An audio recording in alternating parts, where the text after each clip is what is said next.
You're in the market to buy an Azimut, and I am the guy who's going to help you buy any Azimut for less.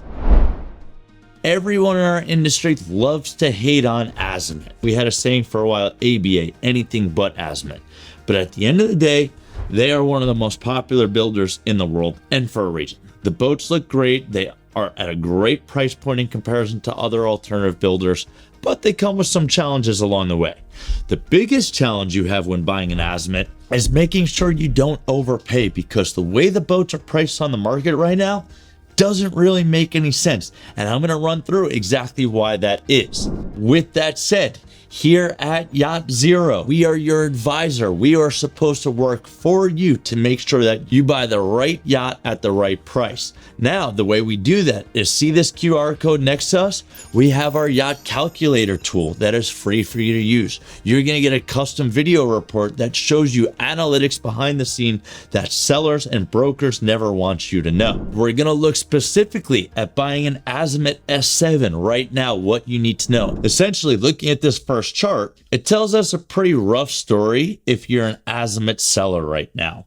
So here we see in 2022, a 2019 Azimut S7 was bought for $2.77 million, and a buyer paid $1.37. Here in 2024, just 3 years later, marking a 49.46% loss of value.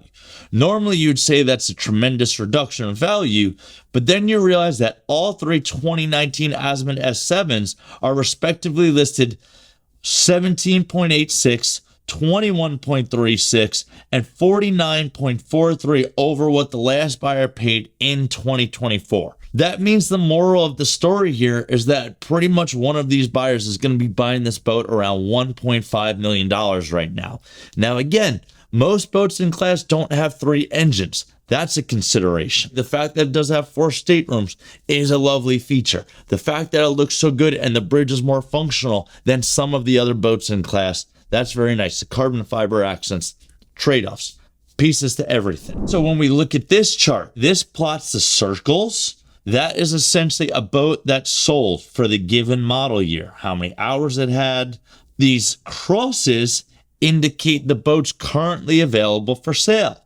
Now, obviously, the crosses should be well below all of the circles, but they're not. So it really shows us some market inefficiency. What we then want to do is, we have the most important piece in knowing what the boats have sold for. Now we then want to go back and looking at what is currently available on the market. What we see here is all of these dots indicate the boats that are available and their size to the engine hours.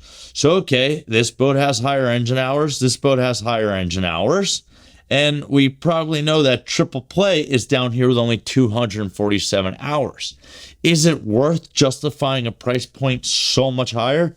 No, in no way. Unfortunately, as a seller in the game of yachting, you're in a race against every other seller to be the next yacht sold. Now, some are going to be in horrible condition, but project boats, really no one wants to take on a project boat. It has to be a glaringly obvious opportunity. So then if we move away from just looking at what's for sale, let's look at how long these boats have been for sale on the market.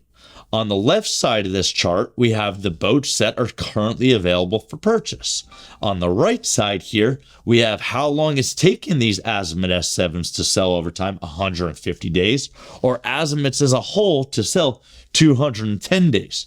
You see, we have 2 boats on the market that have been for sale way longer than these median metrics. And with 5 available, you're going to have some leverage and some buying opportunity. If you're in Europe, this information is going to change. The information you're seeing here, it's going to be more specific. If you're in Dubai, it doesn't matter where you are. The methodology, the strategy is exactly the same. If you are in the market to buy an Azimut, you are going to reach out to us because we work for you and we work for free. I know it's crazy. The way I nicely put it is we are freeloaders working on the hard work that you've put in your whole life. But at the same time, we know who to ask the right questions to. We can't tell you how many times, what led to us starting our company, people buy a boat and then they're kind of unpleasantly blindsided by all the stuff that comes after it. We want to set the expectations properly. So today you buy your Azimut S7. In 4 years, when it's time for you to buy your 135-foot Azimut or San Lorenzo or whatever it is, we want you to come back because the lifetime value of a client is immense. So with that said, I am Chris Mortimer. We are Yacht Zero Yacht Acquisition Advisors, and we are really looking forward to helping get you out on the water for whichever boat you decide to buy and whenever that is. Thanks so much for watching. Happy yachting, my friends.